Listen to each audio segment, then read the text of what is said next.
Since next week all the sections will meet at the Enology building for practical exercise, and since it's fairly long, please be on time or you will miss some of the enjoyment, and particularly the explanation that has to precede the exercise. The library problems are due, and also all your makeup quizzes should be done in 1019 as soon as possible, and certainly before next Friday. And the final examination is in this room, a week from Saturday, 4 to 6. Now, because of the laboratory type of section exercise next time, I have taken the lecture from next Tuesday and placed it today, and we will continue with those wine classification charts on next Tuesday and finish them Friday along with some other things. So the outlines that I've just handed you are really out of place today, but they are what we're going to be lecturing on today.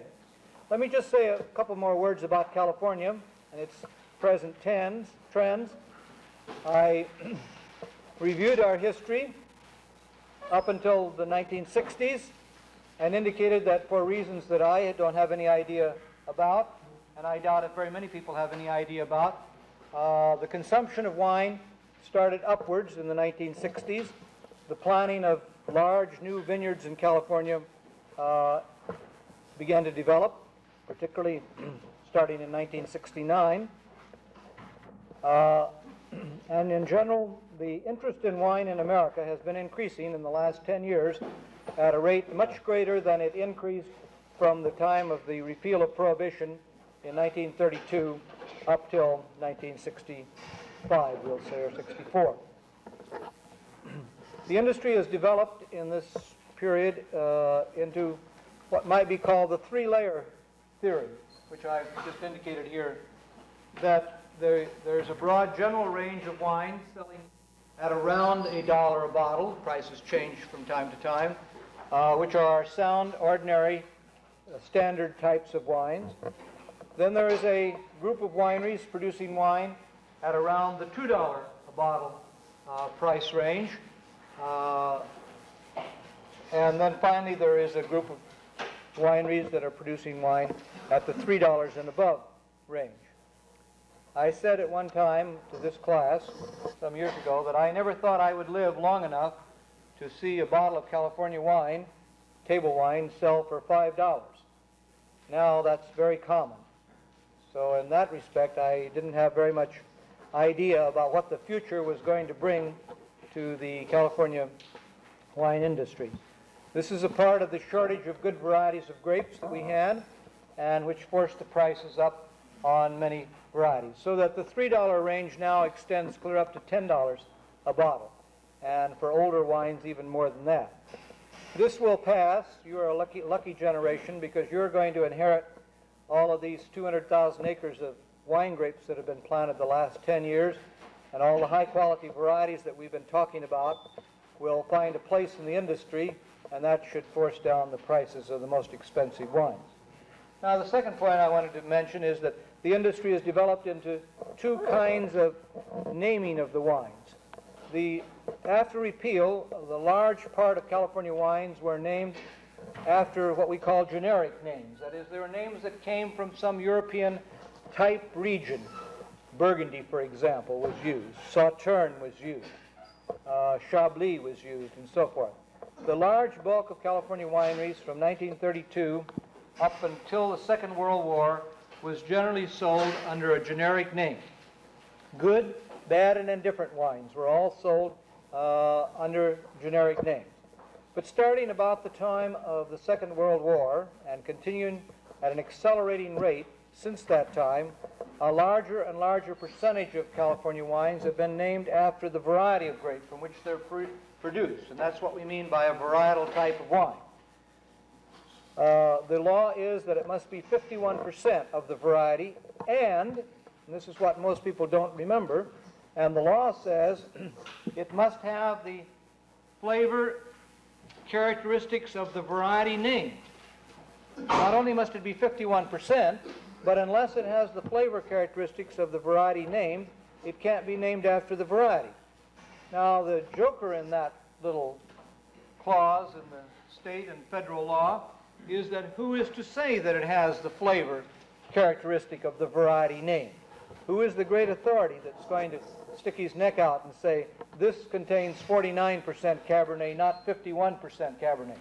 Well, it's certainly not going to be me that does that, and as a matter of fact, I doubt if anybody can qualify for that sort of thing. We haven't yet developed enough chemical tests for Cabernets to make that sort of determination chemically. We may have, in the case of Muscats, however, a chance of developing a chemical test which would show us whether the Muscats had at least 51% of Muscat, or any given percentage, so that in that case at least we might have a chemical test. But the others they're too subjective, and it would be very hard to get a person to say that it was, as I said, 49% or 51%. And increasingly, the number of the higher quality and more expensive California wines have been named with these varietal names. If you go out for an everyday wine, and you will get a good one in California every time.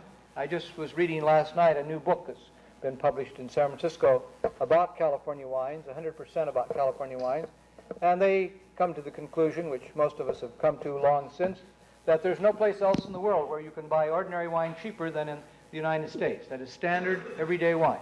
It's practically impossible to find a bottle of California wine that is off color, off flavor, or has any bacterial decomposition and so forth. It is by no means difficult to do that in any European country. Just a week ago before last, when I was in Dijon, I went out to lunch with some of my friends, and lo and behold, the first white wine we got was cloudy. Well, I can't remember a time in the last 15 years in California that I've ever had a cloudy bottle of wine offered to me in a restaurant in California of California wine. So that you have a great bargain there, and then if you want more flavor, you will look for the varietal type of wines, which have more characteristic flavors. They're not blended to standards like the standard wines are. But I'll have something more to say next Thursday about the question of which wines to buy and which way you might go, and I may get to some parts of that today. We're going to talk about evaluation of wines today, or what we say in the university, sensory evaluation of wines. And we'll start with number 2. The first part about what quality is and so forth I'll talk about next time. The visual aspects of wine are important, as I just indicated, for 2 reasons. One, it indicates that the wine has been properly taken care of, and so aesthetically it's much more pleasing. To look at a milky, cloudy wine, which you know should be brilliant, is aesthetically disturbing. It's like an artist who suddenly loses his touch and in the middle of the painting makes some bad lines and so forth, or a novelist who, although he writes and has a very good plot, writes one whole chapter that's not very good, that doesn't fit in with the rest of the chapters. And that happens if you studied novels very much, that some chapters will introduce a character that's out of place and doesn't fit in with the time schedule of all the other characters. That happens sometimes. Well, that's the sort of thing that is wrong about the appearance not being in very good condition, the visual aspects not being in very good condition. It's aesthetically displeasing. If it's cloudy, it's displeasing, or if it's off color, it's displeasing. But that's not the primary reason why the visual aspects are important, and you'll learn this as you taste more and more wines. Usually, the visual aspects give a clue, almost always, as a matter of fact, give a clue as to what the defects of the wine might be. As for example, if the wine is cloudy, you know it's going to have bacterial contamination, it's going to have yeast contamination, or it's going to have some non-biological cause for cloudiness, namely too much iron or too much copper or too much protein. These all will have some influence on the flavor of the wine. So the appearance is a clue, or is a tip-off, if you want, to what you're going to be tasting in the wine immediately afterward, or what you're going to be smelling in the wine immediately afterward. And the same thing is true of the color. We say the color should be appropriate for the time. You learn this by experience. It takes a long time. We could give a whole course on what to expect in the way of color and flavor in different kinds of wine. But I can say in general that white table wine should be light yellow in color. In general, that's true. Suppose then that you find your light table wine coming to the table in a brown color. Then that should tick off something in your brain to say, well, now why should a white table wine, which is supposed to be white or light yellow in color, be coming here with an amber color or a brown color?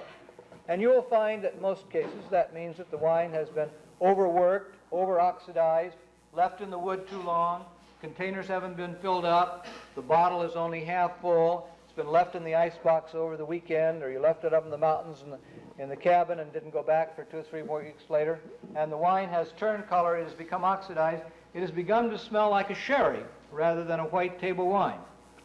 And to a certain extent the same thing is true of red wines.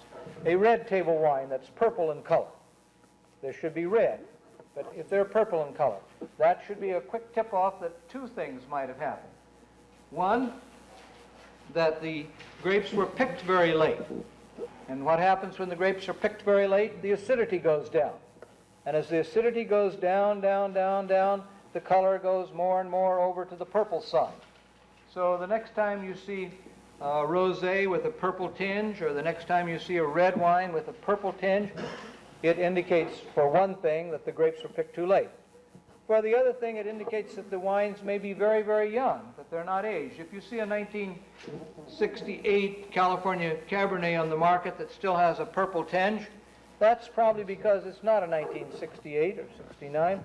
It's probably a 1972, or at least has some blend of 1972. All very young wines, for a few months, up to a year after they're made, will have a little purple color. As a matter of fact, experts can tell quite a bit about the age of the wine by just looking at the degree of purple color, or in the case of very old red wines, looking to the degree of brownness in the color, because all wines eventually lose their red color and become brown. Now, at what stage is there too much purple, and at what stage is there too much brown? That's a more difficult question. If you see that and it tastes flat, then it's too purple. But if it doesn't taste bad to you, if it tastes all right to you, you're the final authority, as I'll be saying several times today and next Thursday, then go ahead and enjoy it. If it's too brown, does that mean that it's too old or not? Well, now there are various ways of looking at that. There are people that like wines to be darker in color or browner in color, red wines. And they don't find these to be too old. They don't find these to be out of character and so forth. For example, that's true in England, particularly in snob places like Cambridge and Oxford, where champagnes that have gone past the stage where they're very bubbly, well, we'd call them flat. But that's the very in thing if you're an Oxford undergraduate, is to find in London some old bottles of champagne. That shows that you went looking for old bottles of champagne, and that you're a real true Oxford or Cambridge snob at the present time. You're drinking your champagne when it's so old that it doesn't have any bubbles left in it. Now, we think that's an affectation, and we are certain that it's a snobbish attitude, but nevertheless, that sort of thing can be developed. There are as many tastes as there are people, and that's perfectly all right with me. It just seems to me that if you go to all that trouble to make a wine sparkling, and then just to show that you're rich and snobbish, keep it so long that it loses all that sparkle, that there's something wrong with your value system. And I've said that to Oxford people, that they don't particularly appreciate that. All right, the range in color then is very wide. It varies from type to type, and there is some room for value judgments here as to what you prefer and what you don't prefer. Let me give you an even better example than the Oxford one, because this has nothing to do with snobism.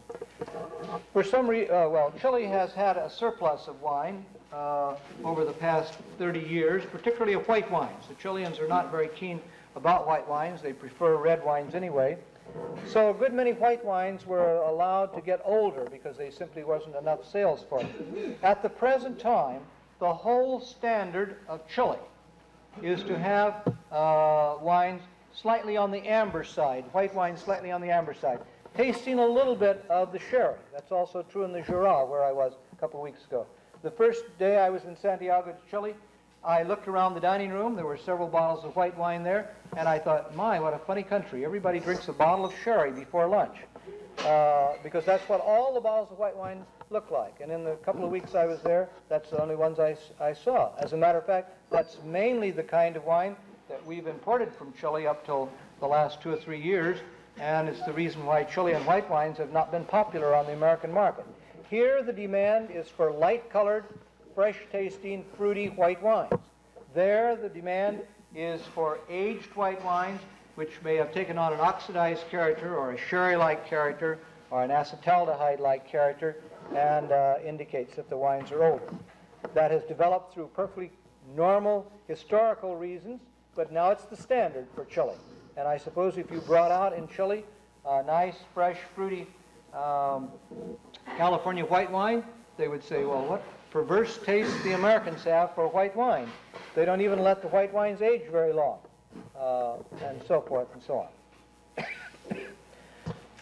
Now, we cover these in our scorecard, and I'll take this up right now. By the first, you'll be using these scorecards next week, and that's the reason for putting this lecture now, so you'll have some idea what the scorecard looks like.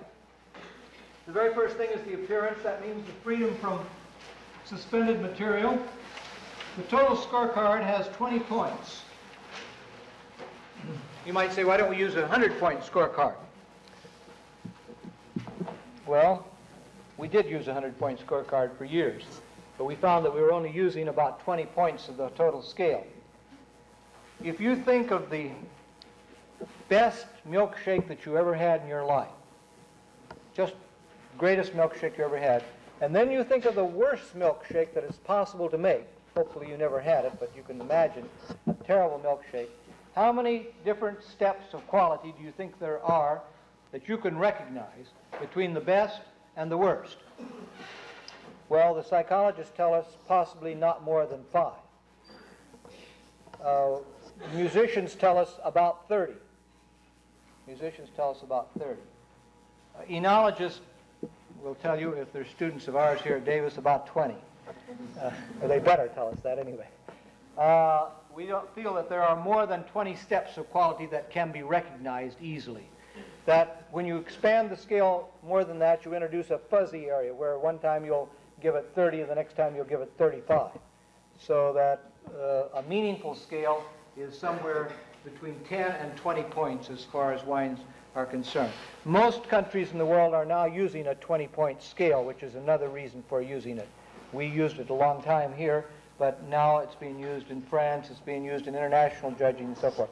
So a 20-point represents a scale that has sort of universal acceptance as far as wines are concerned at the present time. Now, what should be the relationship between the number of points that you're going to give for appearance and the total number of points? Well, we say about 10%, or 2 points. But as the appearance gets worse and worse, as it gets cloudier and cloudier, it's probable that that 2 is not big enough, that it should be 4 or 6, or maybe the whole thing, maybe the wine is just spoiled because it could be good in everything else. But if it's full of yeast, which would also affect the aroma and bouquet here, it's probably not drinkable. And so there ought to be some way of adding points for that, for bad wines, but there isn't. We will call these by 4 names, or really only 3, I think I'm going to give you. Brilliant, clear, and cloudy. Clear or dull. Dull or cloudy. Clear is when there's a floating particle or two. A piece of cork has gotten in it and so forth, or somebody didn't do a good job of filtration and a few floating particles got in. Brilliant is where there's no suspended material. You can light a match behind it and the match will burn bright and clear behind the color of the wine and so forth. Just those three words. The wine is either brilliant, clear, or it's dull or cloudy. And you rapidly acquire ability to do these. So if it's brilliant, you give it 2 points. If it's clear, you give it 1. If it's cloudy, you give it 0 points. That's how that particular scale works. That's one of the easier ones to work. Now, the color is much more difficult because every type of wine has a different standard or a different desired or a different recommended color. You will learn fairly frequently that wines like Riesling or Chablis on the California market, we like them to be rather quite young, quite fresh and fruity, and they will have no yellow color at all. They'll have no gold color at all. Whereas wines like Sauvignon Blanc, a variety of grape, or Chardonnay, another variety of grape, where we like them to have a certain amount of aging, will be on the gold side. Whereas Riesling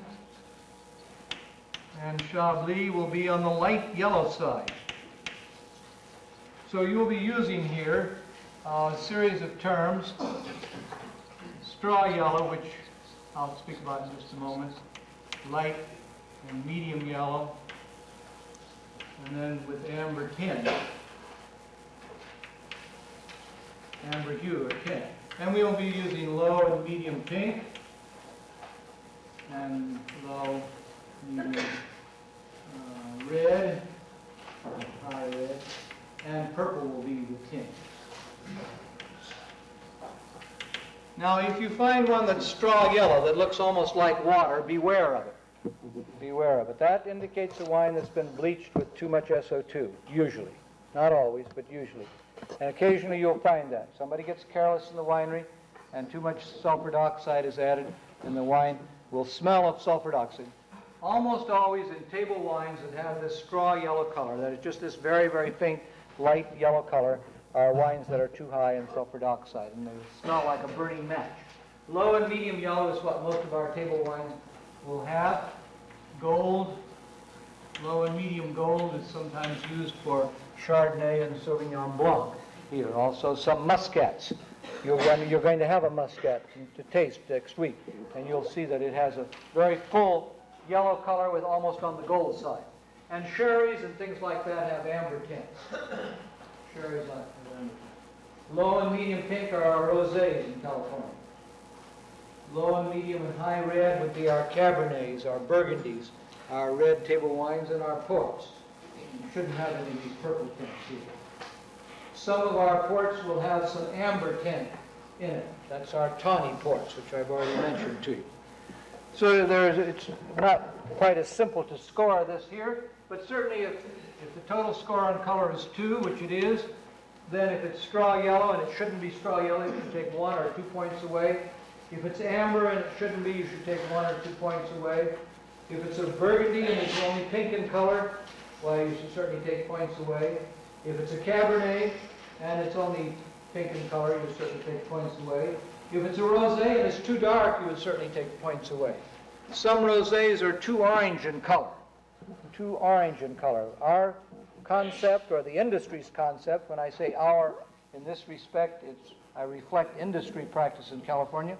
The best industry practice is that rosés should be pink in color. They should not be orange or amber in color. And once in a while you'll find that problem. When you do find that problem, you subtract some point. The tendency is at beginning to be too critical. And so at the first, when you use scorecards like this, or for your own amusement at home, or for in class next week, try and put it in some sort of perspective. How much worse could it be? And if it could be a lot worse, don't take the full 2 points off, because in that case, you'd know that what would you do with one that was worse than that? Now, the aroma bouquet gets 20% or 4 points. Aroma are all those things in the odor that come from the grape. That's the Cabernet aroma, the Foxy aroma, the Muscat aroma, the Scuppernong aroma, or Muscadine aroma. the Cabernet aroma, the Riesling aroma, the Sauvignon Blanc aroma. All of those characteristics are what comes from the grape. They're preformed during the during the ripening of the grape, and they are passed over, or they are dissolved from the skins, usually most of them are in the skins, of the grape over into the wine. They constitute an important characteristic for these kinds of wines here, varietal wines. As I've indicated, the definition of a varietal wine is a wine that's made at least 51% from the variety and possesses the flavor and aroma characteristic of the variety. So if it's named after a varietal wine and doesn't have any varietal character, ipso facto, you've got to mark it down here under a Roman bouquet. Now, a bouquet, on the contrast, is made up of two or three different things. The bouquet is all those things produced by the alcoholic fermentation, and that's pretty general throughout the whole fermentation region. Two, it's those things produced by aging. If you keep a wine for a long time in the wood, it will require different characteristics. If you keep red wines in the bottle for a long time, they will require different odor characteristics. And third, it's due to processing things. So alcoholic fermentation, aging, or anything processing. For example, we've told you that California sherries are made pretty largely by baking. Baking is a bouquet. The baked odor is a bouquet because it's produced by processing. So those three things enter into the bouquet. If the aroma is, let's say you're buying a Sauvignon Blanc, and it's just full of that aromatic Sauvignon Blanc character, you would give it 3 or 4 points. You'd give it 3 points, and if it had some bouquet, you'd give it 1 more point and make a total of 4 in the block. We call each one of these a block. When you're talking next week and somebody says, in this block, that means one of these different characteristics of the wine. Well, that isn't all there is to odor, however, because for better or worse, wines don't always develop exactly like we'd like them to develop. I've given you one clue already. Careless winemaker that puts too much SO2 in it. That's neither aroma nor bouquet. And so you've got to take that into account. This is the only block where that can really be taken into account. Or you've got, and this occurs occasionally in California, you've got somebody that's Chardonnay, they buy some new French cooperage, they put the wine in the cooperage, and they leave it there too long. They never clean out the barrels properly when they get them, and then they put the wine in there and leave them for 2 or 3 years, and by that time there's sort of an essence of wood rather than an essence of wine. That would be an off odor, an undesirable or off odor. So we resort to a little we shouldn't say illegal, but we resort to a little stratagem here to take into account these two things. First of all, we add up all the positive factors.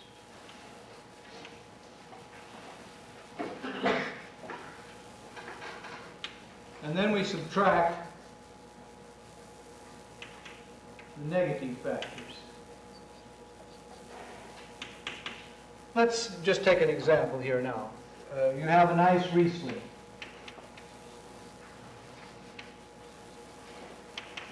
It's young, so there's no bouquet. The bouquet from fermentation is, we don't really take into account because it's the same from one fermentation to the other. So that's sort of the base sort of thing. But we do take into account the bouquet from aging and the bouquet from processing. This Riesling doesn't have any bouquet from aging, doesn't have any bouquet from processing. So the total positive characteristics are 3. Nice Riesling. Let's say medium plus Riesling aroma. That's how we would describe it on our scorecard. Medium plus Riesling aroma. We could say low if it was low, or medium. Now, and we give it 3 points. It's very good. We like it. It's Riesling, not Riesling, by the way. And if it was Riesling in German, it would be spelled R-E-I. But it's spelled R-I-E, so it's Riesling, just like it was double E in here. Well, anyway, then somebody sprayed the vines with sulfur too late, and they got some hydrogen sulfide. Remember, this was a young Riesling, and they got some sulfide formation. They tried to get rid of it, and they got rid of most of it, but there's a little bit of hydrogen sulfide there, so we'll have a sulfide odor, and we're going to take one away from it. So in the block, we would give just 2. Now, admittedly, that's mathematically not correct, because in essence, what we've done is extend the scorecard up 2 points or 1 point higher, but for the practical purposes that you're going to be using it, add up the positive scores on Aroma and Bouquet, those things that come from the grape, those things that come from aging and processing, add them up to the extent of 4, no more than 4. And then if there are any off odors, you can take off 1 or 2 for the off odors. If there's more than 1 off odor, you'd probably take off 2. We never give it below 0, however, I might say.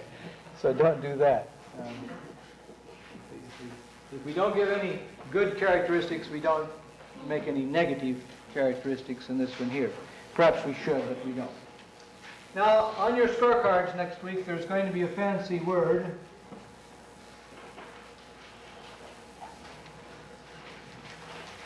I can't even spell it myself. CD.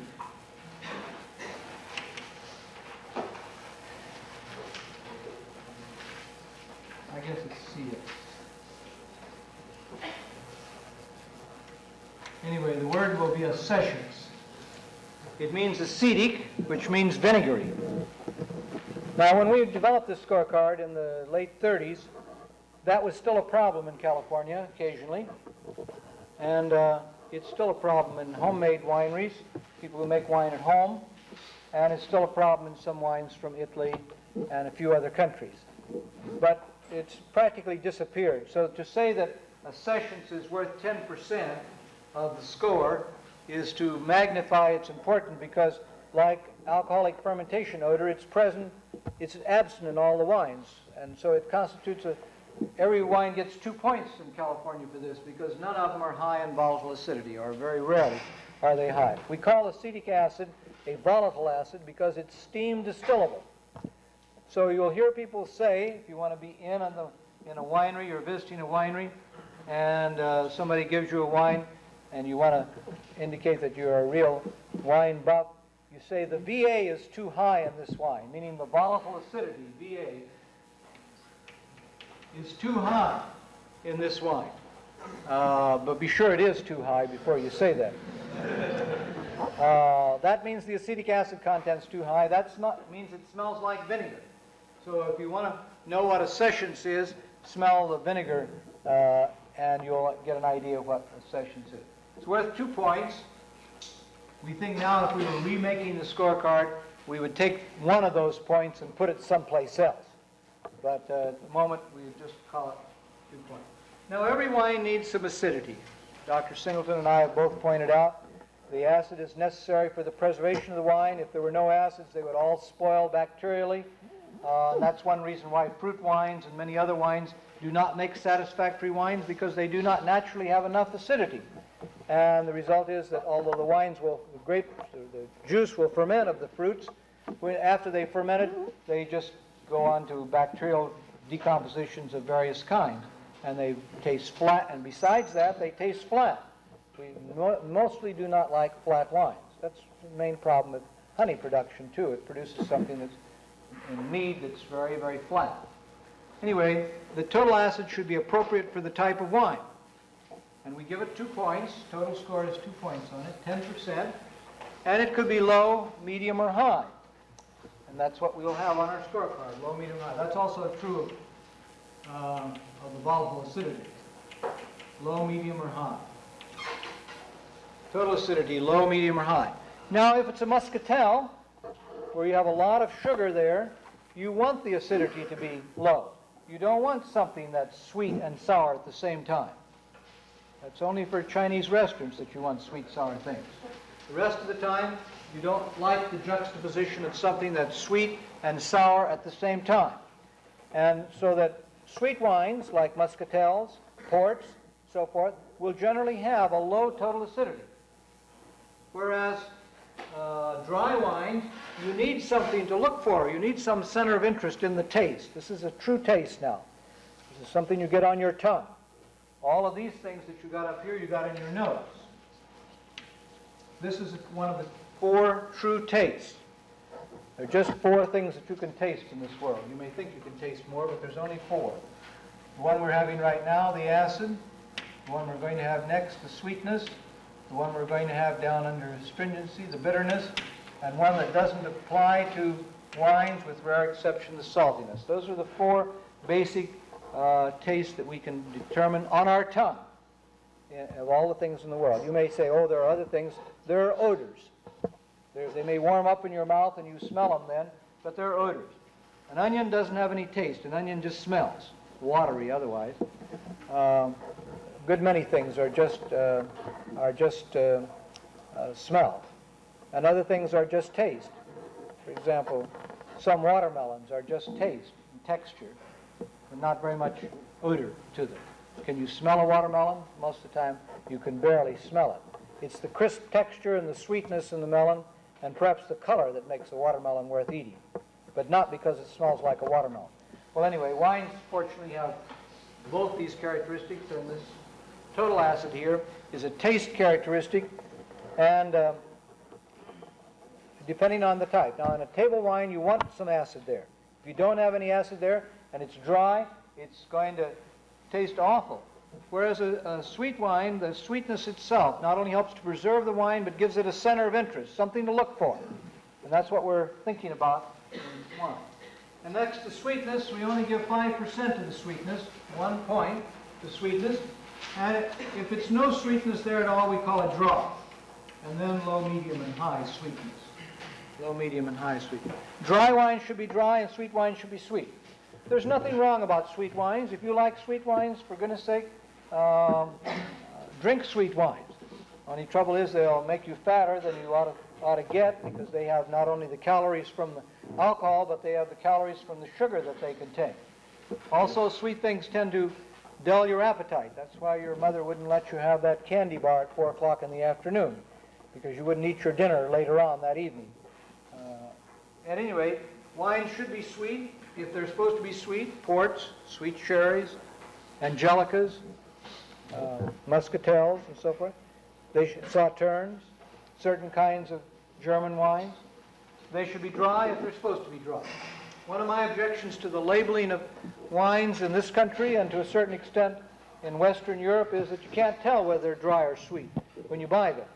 I'm all for the Russian and the Yugoslavian concept that you put the sugar content right on the label. I don't see anything wrong with that. I don't think that would spoil my appetite for wines and so forth, and it would save me a lot of trying to figure out which rosé to buy. About 70% of the rosés in California are sweet.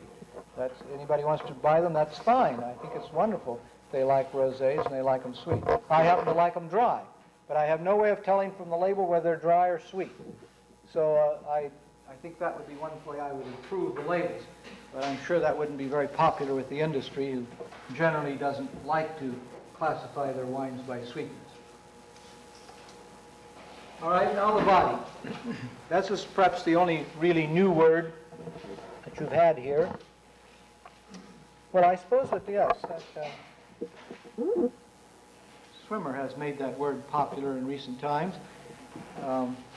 That's not a true statement, by the way. If I haven't made that to this class, I'll make that point right now. Milk is not good for everybody. If you're over 40 years of age and you have a problem of high calcium, it's bad for you. It's not good for you. And I think the milk producers of California ought to hang their head in shame, let alone Mr. Spots, for putting out an advertisement like that. Well, anyway, so much for body. That was what made me the connection. Body has to do with the alcoholicity of the wine. How much alcohol does it have? Now, if it doesn't have any alcohol, the wine will be thin and watery. It will be like water.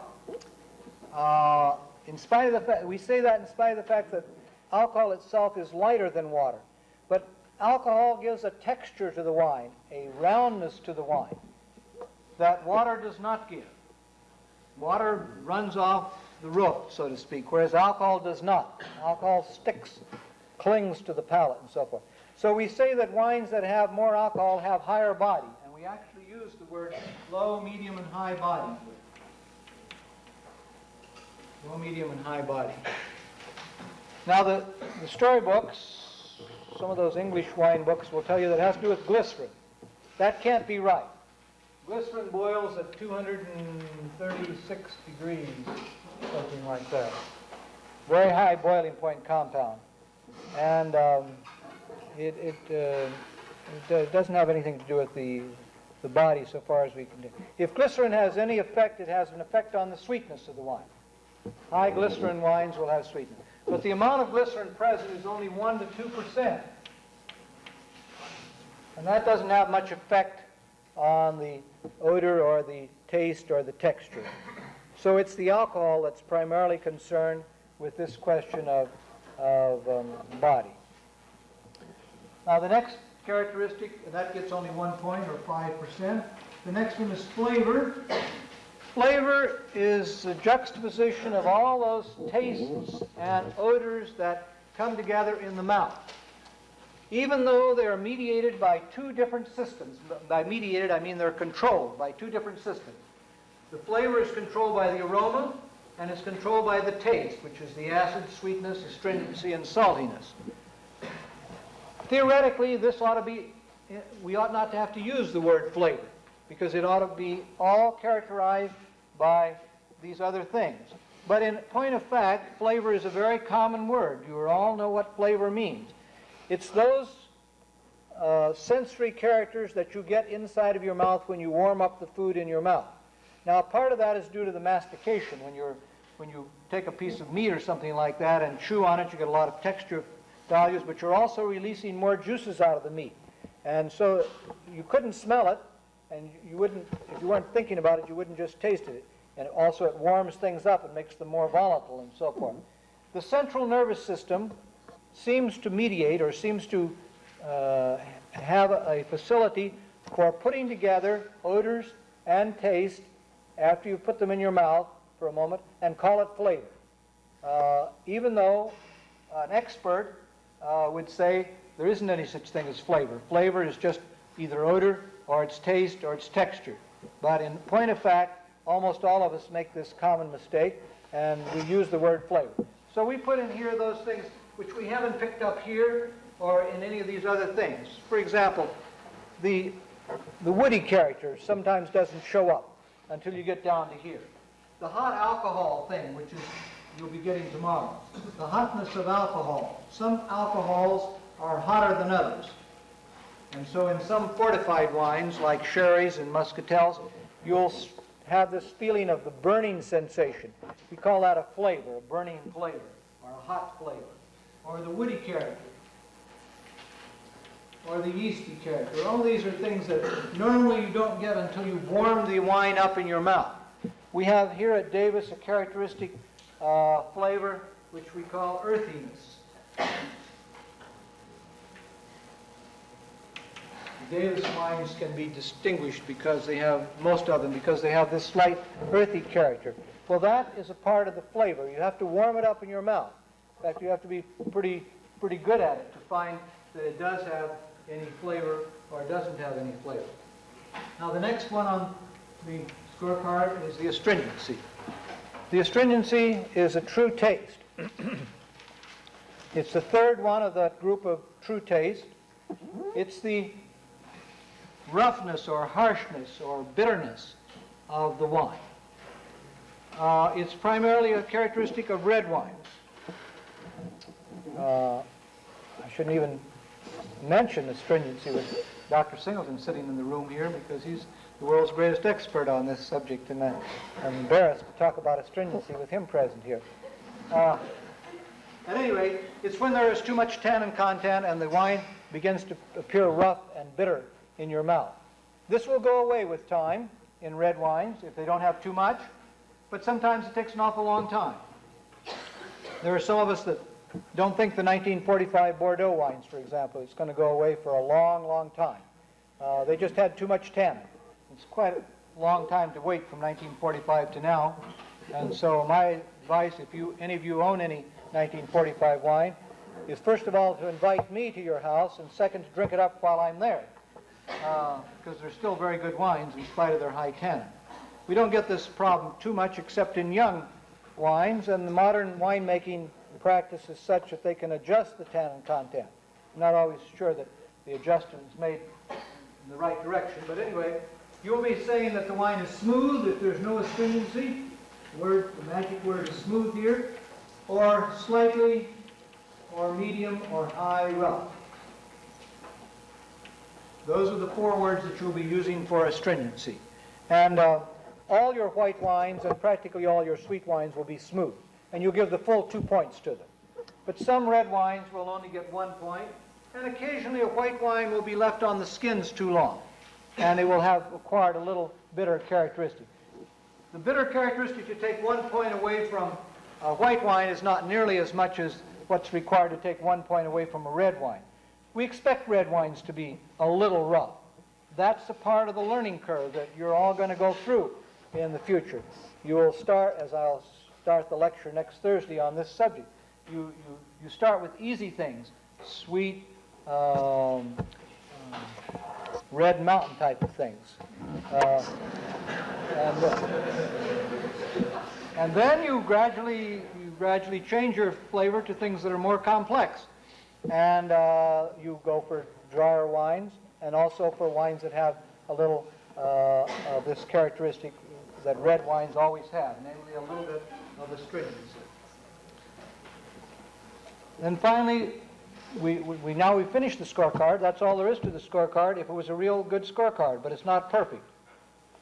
If you actually do this mathematically, and you add these up, and then you relate them to characteristics of panels and so forth, you'll find that they are not completely addable, that there is another factor. There is something that the central nervous system mediates, which we call general quality. Or I think in the Europeans they mainly call it the aftertaste. If the wine is a wine that you can remember a long time, if the wine has a lot of positive characteristics that have made a strong impression on you, if the pleasant memory lingers on, then it has general quality, and you can give it up to 2 points. That's your 20th point, there, 19th and 20th point for general quality. If, on the other hand, you can't remember it at all, you've drunk it, and having drunk it, you don't remember anything bad, or you don't remember anything good, it probably only justifies 1 point on general quality. And if you only remember bad things about the wine, for goodness sake, give it 0. It doesn't have any general quality. It has negative quality. I suppose in that old thing, if you'd walk a mile for it, then it has general quality. If you wouldn't walk a mile for it, if you just go across the road for it, then it's just 1 point. Or maybe it's like the guide Michelin in French restaurants. If they get 3 stars, that means it's worth a long voyage to go to that restaurant. If it's got 2 stars, it means it's worth a detour. And if it's only got 1 star, well, just stop there if you happen to be nearby. Dr. Singleton, you have something to... Miss Clipple, Linda Clipple has a message for you. Linda Clipple. Okay.